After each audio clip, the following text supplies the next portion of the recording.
Hi, I'm Jack and I'm back. And let me update you on what I'm working on. First off, I want to say today's a gift. It is July. It's only 88 degrees. It's overcast. It might rain. In fact, I feel it misting a little bit, maybe light sprinkle, whatever. Don't care because the things I've got aren't going to be negatively impacted. The primer is completely dry. It's polyester primer. And then I'm going to separate the mold and the part from each other. So neither of those will be negatively impacted. Oh, and you can see if you look, there's a few of the drops. One of the disadvantages is the wind consistently blows into the shop. So when it rains, the edge isn't the edge. I've got to be several feet in if something needs to stay dry. All right, so to get this loose, a couple of things. One, I should have put tape around the edges, not to where the part is, because then the tape would show in the part, the impression of the tape. But see this black right here where it comes out? It would be better if that didn't do that. So a piece of tape, masking tape, if you're not going to leave it very long, or some of the easy release tape for painting, something like that. So what you'll find is this is going to have to break somewhere along here. So it would be easier if I gave it a positive place to break. Same thing here. I ran this over and it's going to have to break somewhere between here, or this could peel off, but chances of it peeling off are not very good. So I wish I had put tape all around the edges. I didn't, my bad. The other thing is in an area like this, where I know I'm not going to use all of this, I should have put a tape underneath here, and then it wouldn't have hurt to have the part run over, because I know I'm going to cut it off there. That's why none of this really matters if I were to tape it. Let's see, the PVA. All right, while we're here, let's see. All right, so I'm taking my finger. This is the PVA, polyvinyl alcohol. This is a bit thin. See how it won't really come up in a sheet? I probably should have put another layer on it, but I knew this would be sufficient, just not overly generous. But if you put it on another layer, I could grab a corner and just peel the whole thing up. All right, enough of that. So when you're getting this part off, you've got to find some place to get a gap. This is why I overran the fiberglass here, because I need something to grab onto. If I would have made this dead even with that, then I'd have to somehow get in between the mold and the part. But by running it over like this, I can grab the mold with my thumb and the part with my finger, and you can see it's coming loose.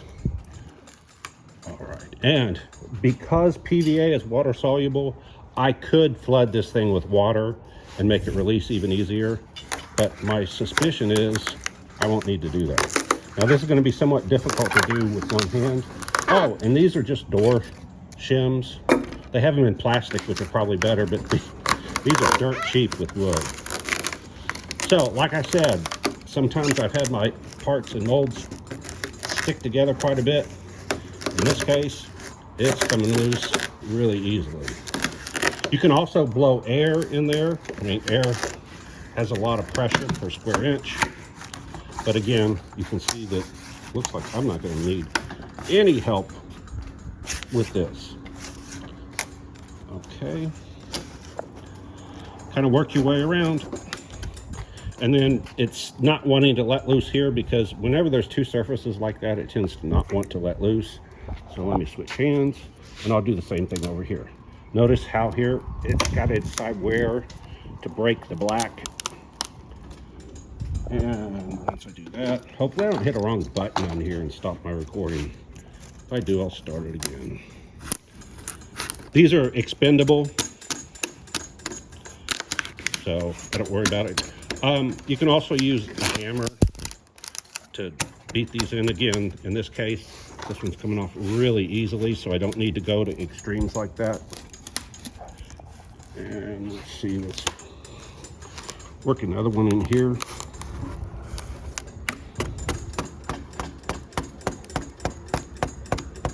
Now at some point we're going to hear a loud pop, and that's when things finally let loose.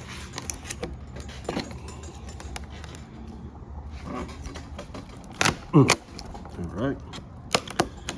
And so what I'm looking at is like this area right here is going to be a little harder to get it to release. So I'm going to put a wedge there. Ouch, that hurt. And I should go get my hammer, but I don't want to go. All right, this edge right here. Watch out for this little thing sticking out. They hurt, honestly. I have one on my finger right here, and I tried to dig it out. I don't know if I got it out. It still hurts. I don't know if it's residual hurt or if it's still in there. Like I said, these are expendable. Any place there's a corner, it's going to be a little more difficult to get loose. And I could go in here with my trimmer and trim, but I'll just do it later because I don't know what I'm going to need and not going to need. The other thing, if you look, there are some places where the fiberglass stuck up. Again, be careful. Don't run your finger across or hand across these areas because there will be little fibers sticking up here and there. Some of them are obvious like that, but others are really small and it will stab you. And a lot of times it'll break off and stay in your hand. Let's see, what am I going to do next? So all I'm doing is working my way around. If you have an area that's really curved like this, you can soak these pieces of wood in water and they become quite flexible. You got to be careful because you can make them so flexible they don't do what you need them to do. All right. Just got to get something in here. And it works good or well if you can work your way systematically around instead of trying to restart in an area. And you can see once you get it going, a lot of times, there we go. The good thing about the wood is it does not damage the mold surface. Whoops, that broke because if you look, I missed getting fiberglass there. Again, this area is not critical. I do wish I wouldn't have done that, but it's not critical. And even if it is, it would be relatively easy to repair. Now I'm trying to find my hammer because that would make this easier if I had it. Let's see, we're all the way loose here. We're completely loose here. We're pretty loose here.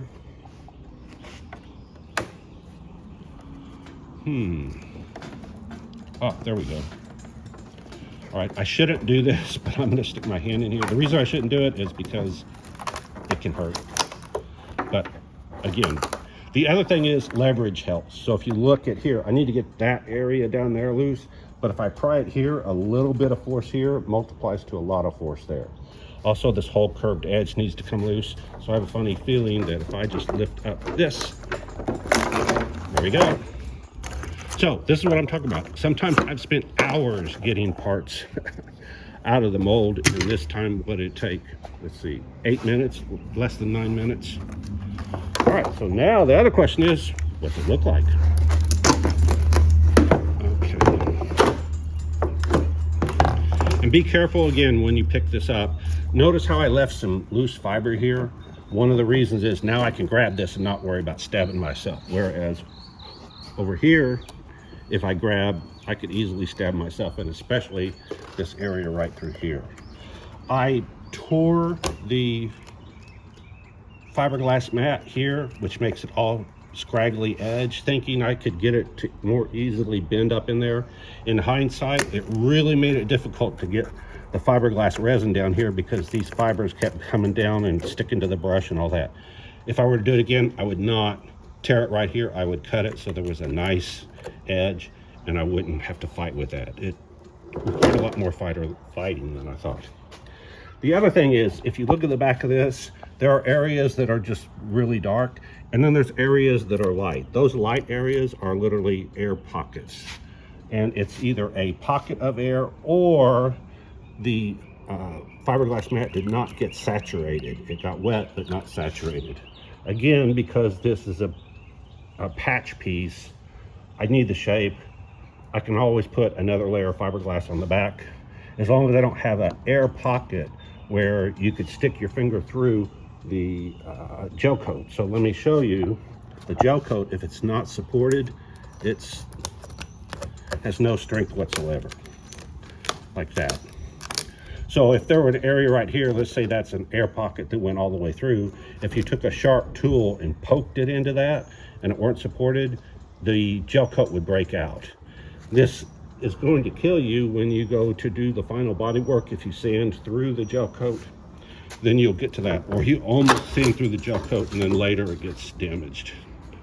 All right, this thing is, because it's only one layer, it's really lightweight. All right, and now we can see here is the surface. Now remember how I said I did not smooth out the, let me grab my paper towels here, the wax. So you can see that the pattern of the unsmoothed wax is on here. Again, doesn't matter because I know I'm not going to use this surface exactly like this. If you were trying to get a perfect part out, then of course you wouldn't do that. And then here's the PVA. Notice the PVA sometimes stuck to the part and then sometimes stuck to the mold. So go look at the mold. You can see there's PVA, yeah, right there. And again, you can see how thin it is. I typically would have gotten it a little bit thicker, but it's no big deal. It washes off easily, fairly easily. I've got a pressure washer, so that makes it that much easier. But you can see it comes off. All right, so same thing here. Most of the PVA, it looks like stuck to the mold, a little bit stuck to the part. But you can see I can just rub it. Something happened here. Oh, so in some places the PVA gathers low spots. So that's what happened here, is the PVA gathered into a low spot. So again, that would take a little more body work to fix. I want to see if that, yeah, see, so that pattern, the wax pattern right there, is actually in the part. Okay, so that would have to have a real quick surface sanding to get rid of that. But again, because what I'm doing with this, I was planning on painting it anyway and primering it, so I need to rough up the surface anyway so that the primer will stick, and then rough up the primer so the paint will stick. So these little patterns of what look like wax don't matter. If they did matter, I could have gone in and made it smoother. Huh, that's strange that the PVA did this in certain areas. I haven't seen it do that before, but I learn something new every time I do this stuff.